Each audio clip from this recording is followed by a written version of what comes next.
And welcome everybody to another edition of Krown, Gridiron Nation on TSN.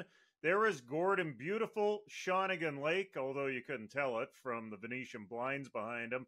Mike, fresh off of celebrating that 150th anniversary of the Toronto Argos. And Mike, you don't look a day over 149. And I'm Jim on Football Island with another edition of the 2-Minute Offense.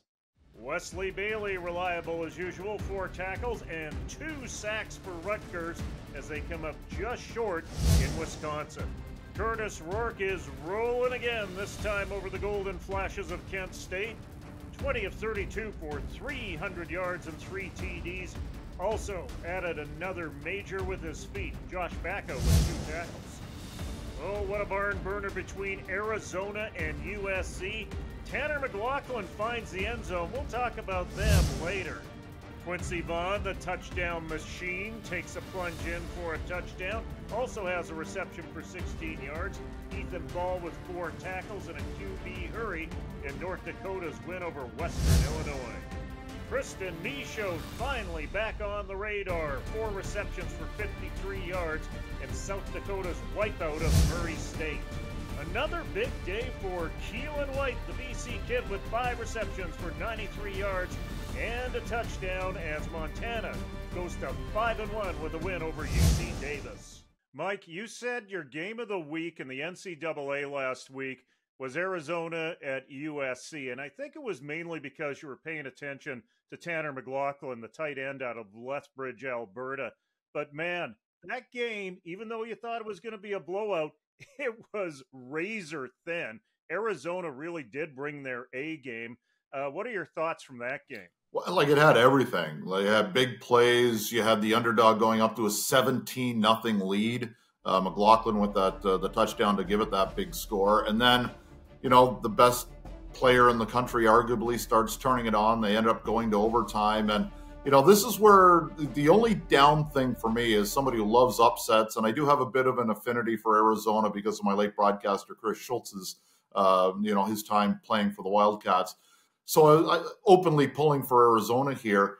When USC scores in overtime and kicks a 1-point conversion, and then Arizona answers with a touchdown, they're on the road. They have no hope of winning this game, according to most. Gord, you watch more college football than anybody. I know you're coaching now. Don't you go for 2 points if you're on the road in that circumstance? 1,000% I go for 2 points there. Now, I will say, if you've watched any of my high school games, which I'm sure you guys haven't, but if you watch any of my high school games, I actually go for 2 very frequently myself anyway. But completely independent of me being me, that is a obvious and clear 2-point convert situation. You are facing the probable #1 overall pick in the NFL draft next year, the reigning Heisman Trophy winner, one of the Heisman frontrunners this year. You had a great first half against him. You had a not as great second half against him. You've already given up a score to him in overtime, and you're going to give him another chance to win this thing? And that's the positive outcome here? Just a mind-numbing coaching decision. And that wasn't the first one from Coach Jedd Fisch. Late in regulation, they were down in USC territory, had a 4th and I think it was 2, or the chance to kick a 50-yard field goal, and he trots out the field goal team to try the 50-yard field goal for the win. Now, I'm not sure if you guys have watched college football kickers lately. I am not pinning my hopes on them kicking a 50-yard field goal to beat a top 10 team. What are you thinking? These coaches have to start thinking about the situation facing them. And Jedd Fisch in that situation all of a sudden turned into conservative NFL coach winning a game that he expects to win rather than complete underdog who's looking to pull off a shocking upset. Keep the pedal to the floor and put the pressure on the opposition. He let off the gas and he let his team down because of it. And in that circumstance, I really think if they go for 2 and don't get it, he may get even more respect from the guys in the room, saying, okay, we're playing to win. We're not playing to tie. And that's no knock, because they were really prepared for SC. They came out and took it to them. And, you know, they didn't have a veteran at quarterback even. Like, it was everything was lined up against them, and they still got, you know, into overtime. And I'm with you. It's kind of disappointing they went for the 1. You roll the dice and see what happens. And as far as Tanner McLaughlin, you know, he only had a couple of catches in this game, but one was a big one. It was 18, 19-yard touchdown to make it 17-0. And we've talked about him before and what we think his pro prospect may be. whether it be down south or in the Canadian Football League. I'll throw it again at you, Gord, because you look at him kind of as a guy that I think, if I've got you right here, that could be kind of a guy who can come out in certain circumstances and play certain situations, but would have to kind of make his mark on special teams. Are you still in there, or do you think that there's maybe a little bit more to this guy as he's maturing? No, I think I'm probably still there, although I will say, like, there is a pretty good record in the NFL of late round tight ends finding themselves a consistent role in the league and carving a lengthy career out of that. And there's numerous examples I could fall upon there. So that's a potential outcome for McLaughlin. But I do think that special teams is going to be a calling card, whether he ends up in the NFL or the CFL. That's going to be huge for him. And it's a bit of a looming challenge for him because he's not super involved on special teams at this point in his career. So that's a transition he's going to have to make. But I do think that continuing to show the consistent performance that he has means that he'll be firmly on the radar of the CFL.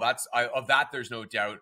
And potentially even on the NFL radar too, because he's got that solid body type that can make him a contributor on basically every special team you have, whether it's field goal protection, whether it's covering downfield, you name it. He's got a big body but can move well. That's a very versatile special teams type of player, but he's going to have to cut his teeth a little bit more in that aspect of the game, I think, for a successful pro career. So would Tanner McLaughlin's night be enough to get him into the Stateside 5? In at 5, it's the always reliable Wesley Bailey with 4 tackles and 2 sacks. He stood out. His A-State did not. We have been waiting for the Iowa State transfer to do something at South Dakota. Finally, Tristan Michaud delivers 4 receptions and 53 yards in his first standout day. Dylan White keeps rolling in Montana. 5 receptions, 95 yards, and a tutty for the kid from North Vancouver. Tyler McLaughlin with a monster first half at tight end for Arizona against USC. 3 receptions, 28 yards, and a trip to the promised land. And it is Curtis Rourke in at number 1, 20 of 32 for 300 yards, 3 touchdowns, and no INTs. He also added a TD with his feet. Who's got the power? We've got the power. Power 7, that is, coming up next.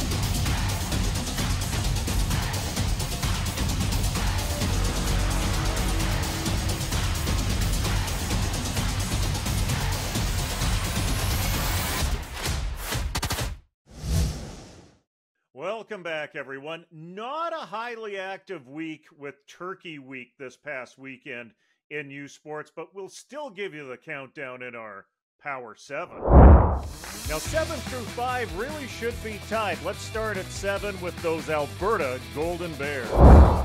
UBC coming off a loss in Saskatchewan, but they have Calgary coming up next. And it is the Saskatchewan Huskies in at 5 who win a road trip to go see those Alberta Golden Bears. Laurier with a 38-30 win over Ottawa cements them in at 4. Laval handles Concordia as expected and hangs in at 3. Not much of a crosstown rivalry between Montreal and McGill as the Caravans hand it to the Redbirds. And on a bye week, no one's moving them out of first place for now. It is those Western Mustangs. As you can see, absolutely no change in the Power 7 because there really weren't that many games of consequence. But this is the week that will really break things up. There's a couple of log jams in the Power 7. First of all, you've got Montreal and Laval. Then you've got Laurier playing Windsor. We've kind of designated Windsor as the number 8 team. And then that cluster of teams that are atop the Canada West. What game really stands out for you out of those, Mike?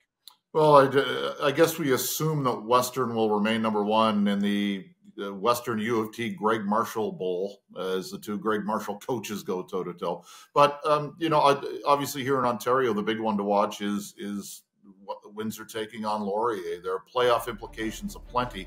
I'm going to deal with that as my game of the week a little bit later on, but there is so much on the line here because Laurier obviously can set up a battle of the unbeaten against Western in a week, or they could end up in third place behind Windsor if Windsor ends up winning, because they'll have the same record and Windsor will have the tie break. So this is going to be an enormous game, and we'll see if Windsor is outside or inside the Power 7 next week.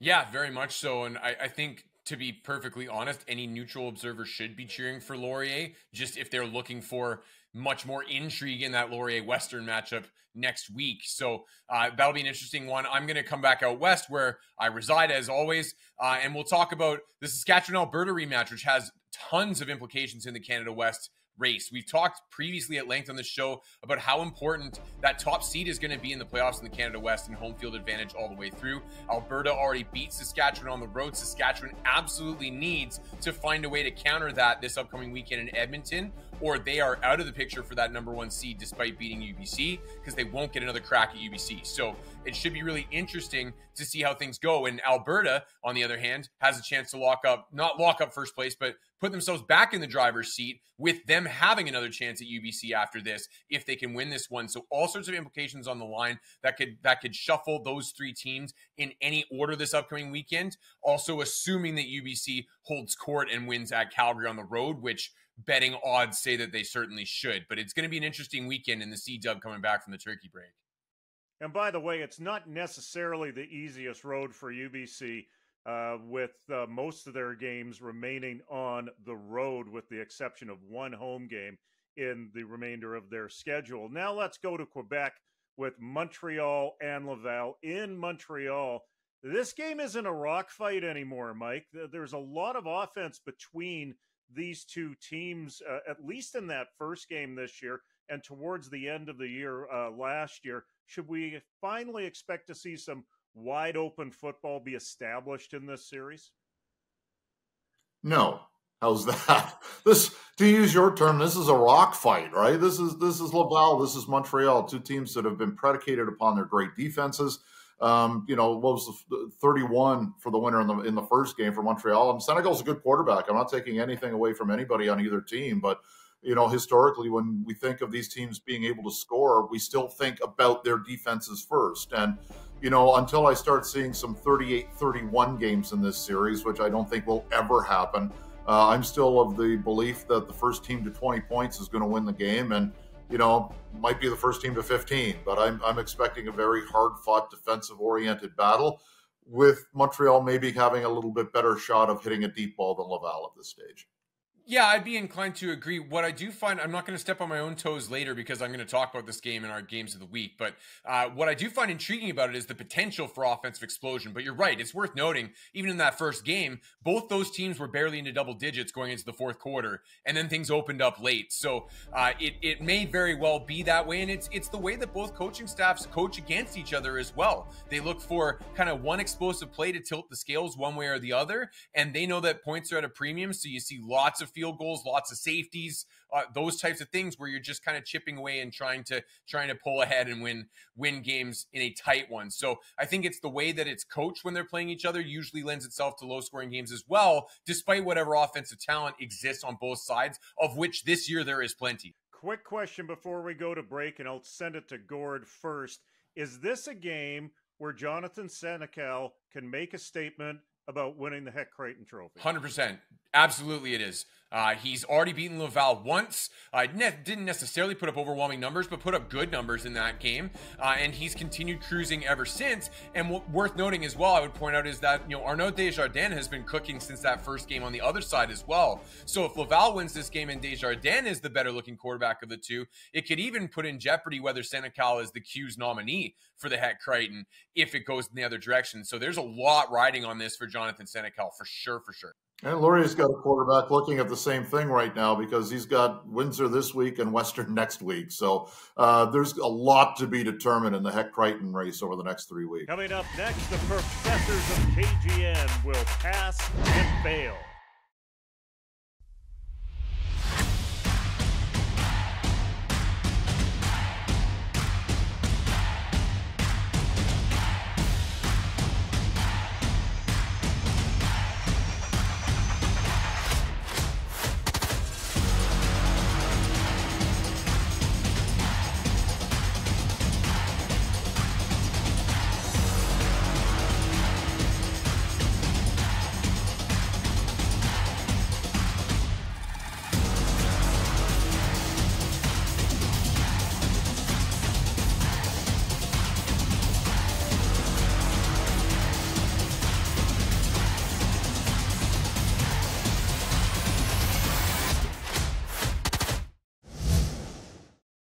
Welcome back, everyone. Professor Hogan and Professor Randall get to pass or fail some of the students out there in the NCAA and U Sports in this segment. Give me your pass and fail grades for any number of issues out there in U Sports or the NCAA as it applies to Canadians. I'm going to start with Mike. I'll give a pass to parity. How's that in the OUA, where I think over the past few years it's been before the Yates Cup, boy, I hope somebody gives Western a go. And now if we get to the first or second round, rather, of the OUA playoffs, I'm not going to be upset or be surprised by an upset, rather, in the semifinals. I mean, if Windsor were to go in, or Queens or Laurier to go into Western and win, I wouldn't be surprised. And whoever's in that other semifinal, the result wouldn't surprise me either way. Western's been in tough. Would have, could have, should have, didn't lose to Queens. And, would have, could have, maybe shouldn't have lost to Windsor, but it was a go. And they still have Laurier to go. So is Western going to get stronger as we get into playoff time and start finding their feet? I don't know, but I'm loving this parity. So I'll give that an A+. I'm going to give a fail to the dissolution of the Pac-12 because what looks like it's going to be the final season of Pac-12 football has been phenomenal so far. Going into this past weekend, 6 teams, a full half of the conference, was ranked in the top 20 in the country, and one of them lost. Washington State going on the road, losing to UCLA. A week after UCLA was in the top 25, got knocked out by Utah. These teams like this, there are juggernaut matchups down the stretch every single week in this conference, with Washington, Oregon up this week. Oregon State is in that picture at the top of the conference as well. And of course, with the Washington State, when UCLA is hanging around alongside their crosstown rivals USC, I am absolutely geeked for the rest of the Pac-12 schedule this year. And I'm going to have a sense of loss when the season ends, because I know that these games down the stretch are going to be replaced by such blow-by-blow snooze fests as UCLA at Minnesota and Cal at Syracuse. It's going to be a really tough transition next fall, in large part because this is the best season the Pac-12 has had in easily a decade. Okay, I obviously now know you're a harsh marker in high school, so I'll give another pass here because I'm the generous one of the two. And it's going to be to Curtis Rourke, because when we saw him get hit week 1, I think everybody in the country held their collective breath, as well as those at the University of Ohio. And for him to bounce back the way he has, and I don't know if he has a stranglehold on the Cornish Trophy right now. Jeffrey Cantnarku may have something to say about that, but I think it's Rourke's to lose. They may not have the engraver ready yet, but it's pretty close. And if he wins a MAC title this year, wow, that's an astonishing accomplishment for a guy that we worried was going to be out for most of the season in week 1. I'm going to go to the positive side this time. I'm going to give a pass to Canadians using the transfer portal to find themselves new homes in the NCAA. Think of some of the names that we've talked about this year, and the majority of them at some point in their college career have been transfers. Akeem Messidor transfers from West Virginia to Miami. Jet Elad transfers from Ohio over to UNLV. You name it, it goes on and on and on. It's not always a winner, Nick Mardner, for example, has transferred a couple times now, and it seems to unfortunately have gone the other way for him. But the Mardners out there are outweighed by guys like Isaiah Bagna, who's found a new home, and a good new home with a bigger platform. Or Jeff Cantan-Arcu, who is thriving on a Memphis team that is now back into the top 25. So a really interesting tool that has entered into the NCAA discourse, and a number of our prominent Canadians, I think, have been using it exceptionally well to find themselves better opportunities and to put themselves on a bigger platform. Okay, now I become the bad teacher. I've got to give an F- to York. It's ridiculous. Their average score this year, and for those who haven't been paying it, they're 0-7. The average score, not the worst score, the average score is 70-6. This is unbelievable. They need somebody to go in and blow this thing up and start over. And, we've seen other instances where there's been a downward cycle of a program or a new program, and a new coach comes in and takes it over, and within a year or two, they're competing. It can be done. There has to be a commitment from the university. There has to be a really good person involved. And I don't mean somebody who's been a head coach before, because we've seen guys like Bertoya come in and take it over, and Falds come in and change the success, or the Cercellis right now in Windsor, where they haven't been head coaches before, but they've come in and turned around a program. And I think that can happen at York, but there's got to be commitment from the school, and they've got to get the right person, and they've got to get some money in that program. I'm going to even pass to Chris Morris out at Alberta.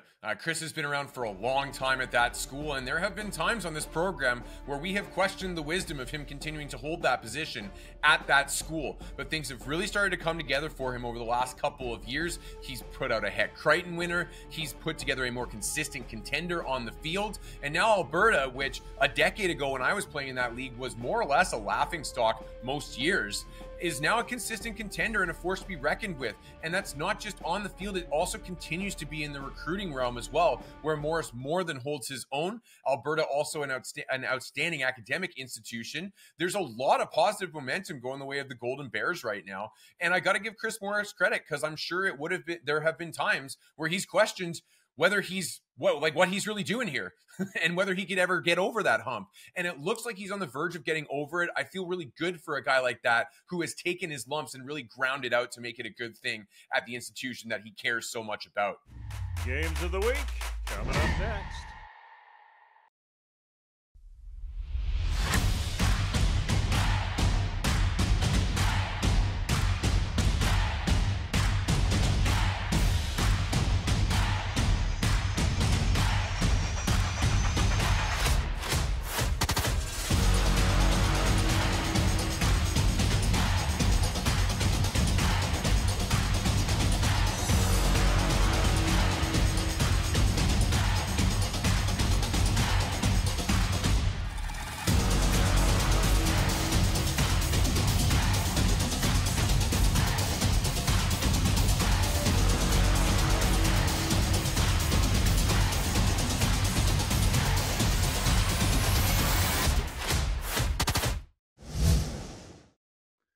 Welcome back, everyone. Final segment of KGN means game previews, and the first one goes to Mr. Randall.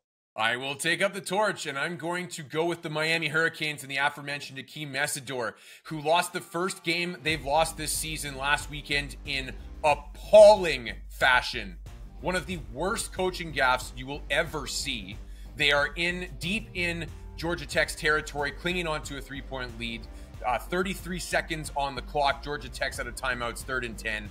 And instead of taking a knee, Mario Cristobal, making $8 million this year, by the way, decides to hand the ball off, and they fumble, lose the ball, and then proceed to allow a 74-yard touchdown drive in 3 plays for Georgia Tech to win the game.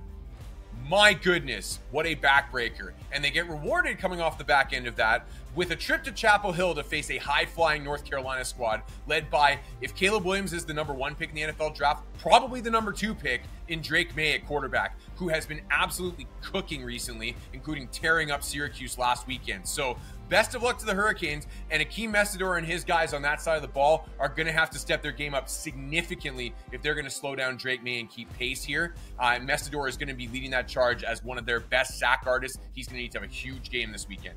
I'll take a look at Louisville and Pitt, and Louisville's been really good this year. They're undefeated. They're a top 20 team. They're getting it done on defense. They're coming off an emotional win over Notre Dame, and now they get Pitt, who isn't very good this year. And they're about to flip the keys to the quarterbacking car to Christian Veilleux, or Veilleux, as he is referring to himself.